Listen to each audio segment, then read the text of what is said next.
ইসলাম বলেছেন, একজন মুমিনের পায়ে যদি একটা কাঁটা বিঁধে, চলতে চলতে একটা কাঁটা বিঁধে, এর বিনিময়ে আল্লাহ পাক তার গুনাহগুলো মাফ করে দিবেন। তো যে বিষয়টা বলছিলাম যে আল্লাহ রাব্বুল আলামিন সূরা আরাফের 179 নম্বর আয়াতে বলেছেন যে আমি প্রচুর জিন আর মানুষকে সৃষ্টি করেছি জাহান্নামের জন্য। যার দলিল আমরা একটা হাদিস থেকে দিলাম যে উম্মতে মুহাম্মাদি 73 দলে ভাগ হয়ে যাবে, যার 72টা দলই জাহান্নামে যাচ্ছে, একটা জান্নাতে যাবে। তার মানে সংখ্যা কম হচ্ছে। আরেকটা দলিল দিচ্ছিলাম যে আল্লাহ রাব্বুল আলামিন কোরআনুল কারীমের শব্দের অপচয় করেন না। একটা শব্দ দিয়ে তিনি একটা কওমের ইতিহাস তুলে ধরেছেন। যেমন যুলকারনাইন যাচ্ছিলেন পূর্ব দিকে, যেতে যেতে একটা কওমকে দেখলেন যে কওমের সূর্যের আলো থেকে বাঁচার মতো প্রযুক্তি জানা ছিল না, এতই মানবেতর জীবনযাপন করত। আল্লাহ পাক এই কওম সম্পর্কে বললেন কাযালিক, এরা এমনই ছিল। একটা শব্দ দিয়ে কওমের পুরো হিস্ট্রি বলা শেষ। এই কাযালিকা শব্দ দিয়ে আপনি তাফসীর দেখতে পারেন এই কওম সম্পর্কে কত কি বলা হয়েছে। সে আল্লাহ রাব্বুল আলামিন সূরাতুর রহমানের মধ্যে একই আয়াত 31 বার রিপিট করলেন বা 32 বার রিপিট করলেন। ফাবিআইয়ি আলাই রাব্বিকুমা তুকাযিবান, মানে কি, কারণটা কি? কারণ এই সূরার মধ্যে এমন কিছু আছে যেটা আল্লাহ পাক চাচ্ছেন আমরা বেশি বেশি করে বুঝি। তোমরা আল্লাহর কোন কোন নিয়ামতকে অস্বীকার করবে। আল্লাহ রাব্বুল আলামিন আমাদেরকে কৃতজ্ঞ হতে বলছেন এই সূরার মধ্যে। আমরা যদি আল্লাহর নিয়ামত চতুর্দিকে দেখি তাহলে গুণে শেষ করতে পারবো না। আল্লাহ পাক বারবার স্মরণ করাচ্ছেন তোমরা আল্লাহর কোন কোন নিয়ামতকে অস্বীকার করবে। এরপরেও মানুষ আল্লাহদ্রোহী আচরণ করছে। সহিহ বুখারীর মধ্যে 4 বার এই হাদিসটা আসার মানে হচ্ছে যে আল্লাহ পাক এখানেও বোঝানোর চেষ্টা করছেন যে জাহান্নাম থেকে বাঁচার জন্য আমাদের কত সতর্ক থাকা উচিত। হাদিসটা হচ্ছে এই, কিয়ামতের মাঠে আল্লাহ রাব্বুল আলামিন আদম আলাইহিস সালামকে ডাকবেন। আদম আলাইহিস সালামের নাম তো শুনেছেন, তিনি কে? আদি পিতা। তাকে কি কারণে সম্মানিত করা হয়েছিল বলেন? তাকে কি কারণে সম্মান দেওয়া হয়েছিল? জ্ঞানের কারণে। তাকে ফেরেশতারা সেজদা করলেন কি কারণে? শারীরিক গঠনের কারণে, শক্তির কারণে, জ্ঞানের কারণে। এই জ্ঞান এখন আমাদের মধ্যে চরম অভাব। এই জ্ঞানের চর্চার চরম অভাব আছে আমাদের মধ্যে এখন। আমরা জ্ঞান চর্চা করতে চাই না। আমরা স্লোগান দিতে চাই যে আল কোরআনের আলো ঘরে ঘরে জ্বালো, কিন্তু প্রত্যেকটা ঘরে একটা করে কোরআনের হাফেজ নাই। এমনকি প্রত্যেকটা ঘরে একটা করে মানুষও পাওয়া যাবে কিনা যারা কোরআন বিশুদ্ধ করে তেলাওয়াত করতে পারে। তবে একটা কথা বারবার বলি যে এইসব আইওয়াশ শোডাউন দিয়ে ইসলামের কোনো কল্যাণ নাই। ইসলামের কল্যাণ কনস্ট্রাকটিভ কাজ করতে হবে। প্রথমে জ্ঞান চর্চা করতে হবে, ক্লাসিক্যাল সাবজেক্টগুলো পড়তে হবে। ফর এক্সাম্পল কোরআন, আরবিক সাহিত্য, ফর এক্সাম্পল হাদিস, রাসূলের জীবনী সাল্লাল্লাহু আলাইহি ওয়াসাল্লাম, ফর এক্সাম্পল সিরাত, ইসলামের হিস্ট্রি, ইসলামিক ইকোনমিক্স, জিওপলিটিক্স, এবং আপনি যেখানে পড়ছেন সায়েন্স, আর্টস, কমার্স, এগুলো পড়বেন। পড়াশোনা করে জ্ঞান চর্চা করতে আমরা চাচ্ছি না, আমরা রাতারাতি ফল পেতে চাই। এই জন্য আইওয়াশ শোডাউনে বেশি ব্যস্ত থাকি। এগুলোতে ইসলামের কোনো খায়ের নাই, কল্যাণ নাই। আসেন, আদম আলাইহিস সালামকে আল্লাহ পাক ডাকবেন, ডেকে বলবেন তোমার সন্তানদের মধ্য থেকে জাহান্নামীদেরকে আলাদা করে দাও। আদম আলাইহিস সালাম বলবেন, হে আল্লাহ, কতজনকে আলাদা করে দেব? আল্লাহ রাব্বুল আলামিন বলবেন, প্রতি 1000-এ 999 জনকে জাহান্নামের জন্য আলাদা করে দাও। বলেন ইন্না লিল্লাহ ওয়া ইন্না ইলাইহি রাজিউন। প্রতি 1000-এ 999 জনকে জাহান্নামের জন্য আলাদা করে দাও। আপনি গাণিতিকভাবে এটাকে ব্যাখ্যা করতে যায়েন না। এখানে বোঝানো হচ্ছে মেজরিটি, অর্থাৎ বেশিরভাগ মানুষ জাহান্নামে যাচ্ছে, কোনো সন্দেহ নাই।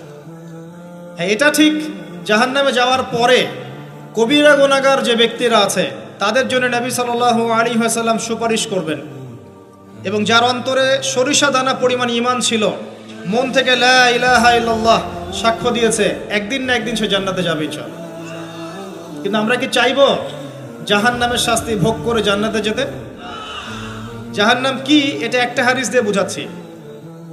আল্লাহ রাব্বুল আলামিন এই পৃথিবীর সবচেয়ে সুখী মানুষটাকে, এই পৃথিবীতে যার কোনো দুঃখ কষ্ট কিচ্ছু ছিল না, এই মানুষটাকে ডেকে নিয়ে আসবেন। ডেকে নিয়ে এসে জাহান্নামে ঢুকাবেন এক মুহূর্ত সময়ের জন্য, ধরেন 1 সেকেন্ড বা 1 ন্যানো সেকেন্ড। এরপরে বের করে নিয়ে আসবেন, নিয়ে এসে বলবেন পৃথিবীতে কি সুখে ছিলে? সেই ব্যক্তি বলবে সুখ কি জিনিস হে আল্লাহ আমি জানি না। আমি কি বুঝাতে পারছি ভাই? সুখ কি জিনিস আমি জানি না। আর আল্লাহ রাব্বুল আলামিন এই পৃথিবীর সবচাইতে কষ্টে থাকা মানুষটাকে ডেকে নিয়ে আসবেন, এনে জান্নাতে ঢুকাবেন, ঢুকে 1 মুহূর্ত সময় রাখবেন, বের করে নিয়ে আসবেন। বলবেন পৃথিবীতে কষ্টে ছিলে? সেই বান্দা বলবে কষ্ট কি জিনিস আল্লাহ আমি জানি না। এটাই সেই আয়াতের ব্যাখ্যা বলা যায়। আল্লাহ পাক বলেছেন কুল্লু নাফসিন যায়িকাতুল মাউত, প্রত্যেকটা নফস বা আত্মা মৃত্যুর স্বাদ গ্রহণ করবে। ওয়া ইন্নামা তুওয়াফাউনা উজুরাকুম ইয়াওমাল কিয়ামাহ, কিয়ামতের মাঠে তোমাদের পূর্ণ প্রতিদান দেয়া হবে। ওই দিন ফামান যুহজিহা আনিন নার ওয়া উদখিলাল জান্নাহ ফাকাদ ফাস, সেদিন যাকে আল্লাহ পাক জাহান্নাম থেকে বাঁচাবেন, জান্নাতে প্রবেশ করাবেন, একমাত্র সে ব্যক্তি সফল, আর কেউ সফল না। এই আয়াতটা হচ্ছে দ্য ডেফিনেশন অফ সাকসেস, যার পিছনে আমরা ছুটছি। আমরা সাফল্যের পিছনে ছুটি না। সফল হতে হবে, নিজের পায়ে দাঁড়াতে হবে, টাকা পয়সা করতে হবে, বাড়ি গাড়ি করতে হবে, ব্যাংক ব্যালেন্স করতে হবে, জমি জমা করতে হবে, একটা সুন্দরী গার্লফ্রেন্ড চাই, একটা স্ত্রী চাই, তাই না? আমরা সাফল্যের পিছনে ছুটতে চাই। আর আমাদেরকে বস্তুবাদী দর্শন শেখায় এগুলোই সাফল্যের মানদণ্ড। তা আল্লাহ পাক এখানে বলছেন যাকে জাহান্নাম থেকে বাঁচানো হবে আর জান্নাতে প্রবেশ করানো হবে, এই ব্যক্তি ছাড়া কেউ সফল না।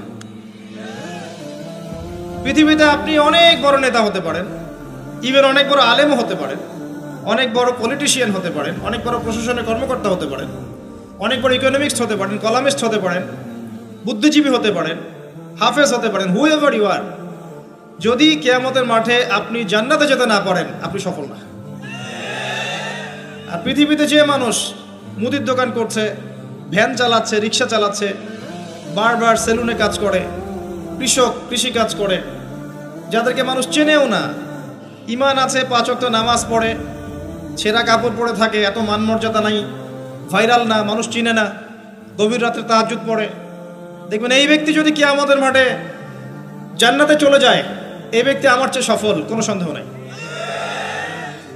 তা আমাদের দৃষ্টিভঙ্গি আগে চেঞ্জ করতে হবে, দুনিয়ামুখী দৃষ্টিভঙ্গি ত্যাগ করতে হবে, পরকালমুখী দৃষ্টিভঙ্গি দরকার। নবী সাল্লাল্লাহু আলাইহি ওয়াসাল্লাম সাহাবায়ে কেরামের ভিতরে এই পরিবর্তন নিয়ে এসেছিলেন, তাদেরকে আল্লাহমুখী করেছেন, আল্লাহমুখী। যখন তারা আল্লাহমুখী হয়ে গেছেন, তখন দুনিয়া তাদের কাছে তুচ্ছ হয়ে গেছে। দুনিয়ার কষ্ট সহ্য করে নিয়েছেন, দুনিয়ার ভোগ বিলাস ত্যাগ করে দিয়েছেন, দুনিয়াকে সর্বোচ্চ প্রাধান্য দেননি, হাজত বা প্রয়োজন মনে করেছেন। দুনিয়ার সব কাজ করেছেন শুধু আল্লাহ সন্তুষ্টির জন্য। এবং আমি অনেক লেকচারে এটাও বলেছি যে আপনি দুনিয়ার প্রতিটা কাজ আল্লাহ সন্তুষ্টির জন্যই করেন, কারো কাছে কিছু পাওয়ার আশায় করেন না। যদি কারো কাছে প্রতিদান পাওয়ার আশায় দুনিয়ার কাজগুলো করেন, আপনি কষ্ট পাবেন। কারো কাছে আশা করেন না, আল্লাহর কাছে আশা করেন প্রতিদান, আপনি কষ্ট পাবেন না ইনশাআল্লাহ। কারণ আল্লাহ ছাড়া প্রকৃত অর্থে আমাদের আপন বলে কেউ নাই। শুধুমাত্র আল্লাহই আপনার আপন, বাকিরা আপনার প্রয়োজন।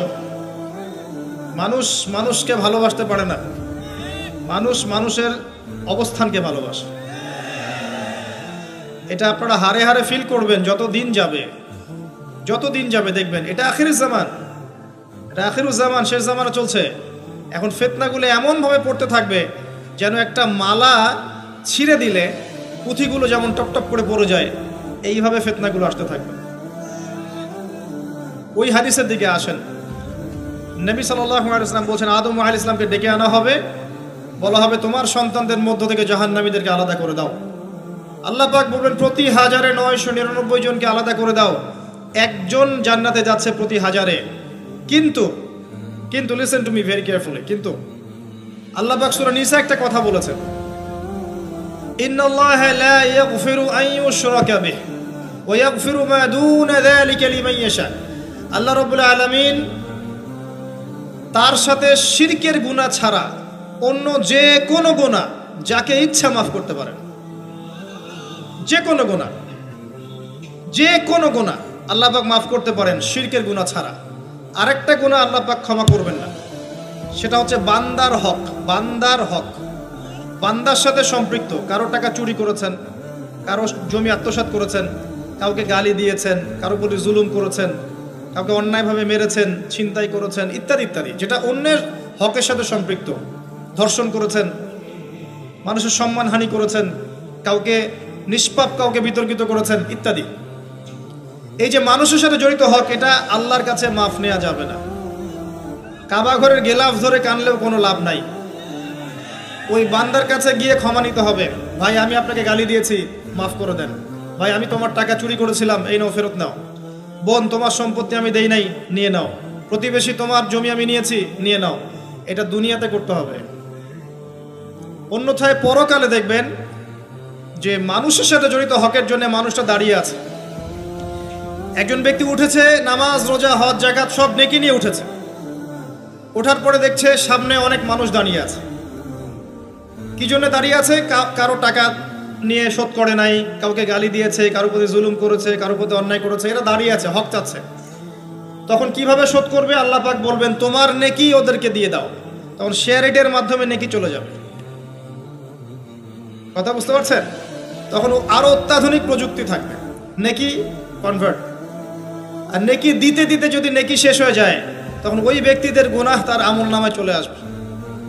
তারপর ওই ব্যক্তিরা জান্নাতে যাবে, এই ব্যক্তি জাহান্নামে যাবে। অতএব দুনিয়াতে মানুষের সাথে জড়িত কোনো হক রাখেন না। আল্লাহ পাক বলছেন, শিরকের গুনাহ ছাড়া আল্লাহ যে কোনো গুনাহ মাফ করতে পারেন। আর এই যে কুফরি এবং মানুষের সাথে জড়িত হক, আল্লাহ মাফ করবেন না। এখন আল্লাহ যদি শিরকের গুনাহ ছাড়া সব গুনাহ মাফ করতে পারেন, আর আল্লাহ পাক তো ওয়াদা করেছেন নবী সাল্লাল্লাহু আলাইহি ওয়াসাল্লামকে মেরাজের রাতে, যে তোমার উম্মতের যে কোনো ব্যক্তি যদি শিরক না করে আমার সামনে হাজির হয়, আমি তাকে মাফ করে দেব। একটা হাদিসে কুদসির মধ্যে এটাও আছে, হে আদম সন্তান, তুমি যদি আসমান এবং জমিন সমপরিমাণ গুনাহ নিয়ে আমার সামনে দাঁড়াও, কিন্তু আমার সাথে কাউকে শরীক করনি, তাহলে আমি আল্লাহ তোমার সামনে আসমান জমিন সমান ক্ষমা নিয়ে দাঁড়াবো। আবার নবী সাল্লাল্লাহু আলাইহি ওয়াসাল্লাম সুপারিশ করবেন, যার অন্তরে এক জাররা পরিমাণ ঈমান থাকবে, তারা জান্নাতে যাবে। তাহলে কি কারণে 1999 জন মানুষ জাহান্নামে যাবে? উত্তরটা দেন দেখি। তাদের আমল নামায় কিসের পাপ থাকতে পারে? কিসের? এটা বোঝার জন্য কি পিএইচডি করার দরকার আছে? এখন দেখেন, কিছু মানুষ আছে যারা বলছে যে ঈসা ইবনে মারিয়াম আল্লাহর সন্তান, নাউজুবিল্লাহ। এটা শিরক নয়? এবং তাদের সংখ্যা পৃথিবীতে 700-800 কোটির মতো, নাকি আরো কম বেশি হবে? যারা চলে গেছে, যারা আছে এবং যারা আসবে। কিছু মানুষ বলছে ওজায়ের আলাইহিস সালাম আল্লাহর সন্তান, নাউজুবিল্লাহ। এরা হচ্ছে জিউস, যারা এখন প্যালেস্টাইন দখল করে আছে। আর এই কথা বলতে আমাদের বুকে ভয় থাকা উচিত নয় যে ওইটা আমাদের জমি, তাদের জমি নয়। ওখানকার ঘটনা হচ্ছে এমন, একটা উপমা দিয়ে বোঝানো যায়। মনে করেন আপনি আপনার ঘরে বসে আছেন, আপনার দরজায় একজন মেহমান এসেছে। মেহমান নক করছে, ঠক ঠক ঠক। ভাই, আমাকে একটু হেল্প করেন, আমি খাইনি অনেক দিন, আমার কাপড় নাই, আমার খাবার নাই, আমার থাকার জায়গা নাই, একটু আশ্রয় দেন। আপনি মাশাআল্লাহ মুসলিম, দয়া পরবশ হয়ে দরজা খুলে দিলেন, তাকে ড্রয়িং রুমে বসালেন, সুন্দর করে খাওয়ালেন, কাপড় দিলেন, রেস্ট করার জায়গা দিলেন। এবার সে সেখানে থাকতে থাকতে পরিকল্পনা করলো যে আপনাকে আপনার বাসা থেকে বের করে দিবে। একদিন আপনাকে ঘাট ধরে আপনার বাসা থেকে বের করে দিল, দিয়ে দরজার ভিতর থেকে লাগিয়ে দিল। এখন দরজার বাইরে দাঁড়িয়ে আপনি নক করছেন, আমার ঘর আমাকে ফেরত দাও, আমার ঘর আমাকে ফেরত দাও। আর এই ব্যক্তি বলছে আপনি জঙ্গি, আপনি সন্ত্রাসী। এটা হচ্ছে সবচেয়ে সেরা উদাহরণ প্যালেস্টাইন এক্সাম্পলের। তো এরা বলছে ওজায়ের আলাইহিস সালাম আল্লাহর সন্তান। একটা কথা আমি বলি, হতাশ হবেন না। ফেরাউন তার দলবল নিয়ে যখন লোহিত সাগরে ধাওয়া করছিল মুসা আলাইহিস সালামকে, আল্লাহ পাক কি করেছেন? আল্লাহ পাক সব সৈন্যকে আগে লোহিত সাগরে এনেছেন, আনার পরে মুসা আলাইহিস সালামকে পার করে দিয়েছেন। তারা যখন মাঝখানে এসেছে, তখন আল্লাহ পাক ডুবিয়ে দিয়েছে। ঠিক আছে, আল্লাহ পাক ঠিক একই কাজটা করবেন ইনশাআল্লাহ এই জেরুজালেমে ইনশাআল্লাহ তাআলা। সবাইকে এনেছেন আল্লাহ পাক পৃথিবীর বিভিন্ন জায়গা থেকে। একটা নির্দিষ্ট সময় পর্যন্ত ওরা বিশ্বকে রুল করবে সামনে, একটা নির্দিষ্ট সময় পর্যন্ত এরা বিশ্বকে শাসন করবে সামনে অচিরেই। কিন্তু এরপরে আল্লাহ রাব্বুল আলামিন ঈসা ইবনে মারইয়ামকে নামাবেন এবং তার হাতে তাদের নেতা মাসিহুদ দাজ্জাল নিহত হবে ইনশাআল্লাহ তাআলা। এবং পুরো কমিউনিটি একসাথে কলাপস করে যাবে, পৃথিবী থেকে তার নাম অস্তিত্ব মুছে যাবে ইনশাআল্লাহ তাআলা। আল্লাহ পাক ওই লোহিত সাগরের সুন্নাহ এখানে অ্যাপ্লাই করবেন ইনশাআল্লাহ। আল্লাহ পাক এই কারণেই একত্রিত করেছেন, এটা আল্লাহ পাকের স্টাইল সুন্নাহ। আসেন, এরা বলছে উযাইর আলাইহিস সালাম আল্লাহর সন্তান। আবার দেখেন কিছু মানুষ বলছে আল্লাহকে পাওয়ার জন্য স্ট্যাচু ওয়ার্শিপ করা যায়, এরা হচ্ছে আল্লাহকে পাওয়ার মাধ্যম। কিছু মানুষ বলছে কবরে সেজদা করা যায়, কবরে শায়িত ব্যক্তি আল্লাহর কাছে সুপারিশ করবে।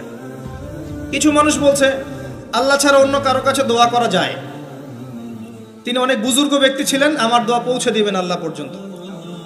কিছু মানুষ বলছে আল্লাহ ছাড়া অন্য কারো নামে নজর করা যায়, জবাই করা যায়, কসম করা যায়, ইত্যাদি ইত্যাদি। আর কিছু মানুষ আল্লাহর হালালকে হারাম করছে, আল্লাহর হারামকে হালাল করছে। কিছু মানুষ তাকদীরকে অস্বীকার করছে, ভাগ্যকে অস্বীকার করছে। কিছু মানুষ দুনিয়া নিয়ে এতই ব্যস্ত হয়ে আছে দিনের যাররা পরিমাণ ফিকির নাই। আবার কিছু মানুষ এই উম্মতের মধ্যে দাবি করছে মুহাম্মদ সাল্লাল্লাহু আলাইহি ওয়াসাল্লাম শেষ নবী নন, আরো নবী আসতে পারে, এবং তারা প্রকাশ্যে মাহফিল করারও চেষ্টা করছে এখন বাংলাদেশে। আবার কিছু মানুষ বলছে আমরা কোরআন মানি, হাদিস মানি না। এই যতগুলো কথা আমি বললাম এর প্রত্যেকটাই হচ্ছে শিরক। এই শিরকগুলো হয় তিন ভাবে: চিন্তায় শিরক হয়, কথায় শিরক হয় এবং কাজে শিরক হয়। চিন্তা, কাজ এবং কথা, আকীদায় শিরক থাকে, আমলে শিরক থাকে, আবার কথাতেও শিরক থাকে। এই শিরকের পাপের কারণে আল্লাহ রাব্বুল আলামিন বেশিরভাগ মানুষকে জাহান্নামে দিবেন, বলেন নাউযুবিল্লাহ। কিন্তু কারো আমল নামায় যদি শিরকের পাপ না থাকে, শিরক থেকে তওবা করে যে কোনো পাপ নিয়ে সে কবরে যায়, 99% সম্ভাবনা আছে এই মানুষকে আল্লাহ পাক মাফ করে দিবেন। তাহলে আমরা আজকে এতটুকু শিখলাম, প্রথমে সবচেয়ে বেশি কেয়ারফুল থাকতে হবে শিরকের ব্যাপারে, সবচেয়ে বেশি কেয়ারফুল থাকতে হবে শিরকের ব্যাপারে এবং বেদাআতের ব্যাপারে। এটা কি জিনিস? বেদাত হচ্ছে এমন জিনিস, মানে আমিলা আমালান লাইসা আলাইহি আমরুনা ফাহুয়া রাদ। নবী সাল্লাল্লাহু আলাইহি ওয়াসাল্লাম বলেছেন, কেউ যদি এমন কোনো কাজ করে ইসলামের মধ্যে যে কাজের পিছনে আমার কোনো দলিল নাই, প্রমাণ নাই, আমার পক্ষ থেকে কোনো আদেশ নাই বা নিষেধ নাই, কোনো হুজ্জত নাই, এটাই বেদাত, প্রত্যাখ্যাত।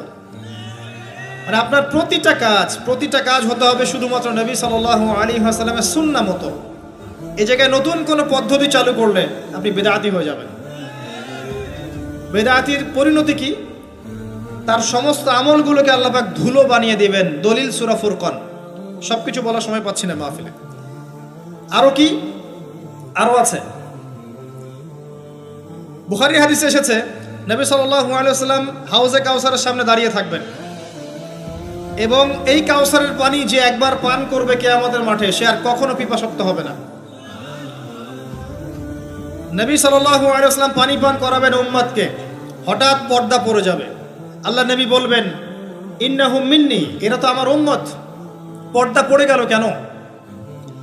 তাকে জানানো হবে ইন্নাকা লা তাদরি মা আহদাসা বা'দাক, হে নবী আপনি জানেন না আপনার মৃত্যুর পর এরা আপনার শরীয়তের মধ্যে কত বেদাত চালু করেছিল। তো বেদাতীদের সম্পর্কে নবী সাল্লাল্লাহু আলাইহি ওয়াসাল্লাম বলবেন সুহকান সুহকান লিমান গায়্যারা বা'দি, দূর হও যারা আমার দ্বীনের মধ্যে সংযোজন করেছো, দূর হয়ে যাও। নবীজি অভিশাপ দিবেন, নাউযুবিল্লাহ। আরেকটা মারাত্মক বিষয় হচ্ছে বেদাত করতে থাকলে মানুষ তওবা করে না। একজন চোর তওবা করতে পারে, সে জানে এটা খারাপ কাজ। একজন জেনাকারী তওবা করতে পারে, সে জানে এটা খারাপ। একজন পতিতালয়ের মেয়ে তওবা করতে পারে, সে জানে এটা খারাপ। কিন্তু যে ব্যক্তি ইসলামের কাজ করছে ভালো মনে করে, সে মনে করছে এগুলো কল্যাণের কাজ, ভালো কাজ, সে কখনো তওবা করতে চাইবে না। এই কারণে বেদাতি শেষ পর্যন্ত তওবা করে না। অতএব শিরক আর বেদাতের এই পাপ থেকে দূরে থাকেন। এরপরে আমি সামনে যাই, আরেকটা মেজর জিনিস থেকে আমাদেরকে বেঁচে থাকতে হবে, সেটা হলো হারাম রিজিক। আজকে আমাদের রিজিকের যে সিস্টেমটা আছে এর মধ্যে বেশিরভাগ পরিবারে হারাম রিজিক ঢুকে গেছে, বলে নাউজুবিল্লাহ। কেউ সরাসরি হারাম, কেউ ঘুরিয়ে ফিরিয়ে হারাম।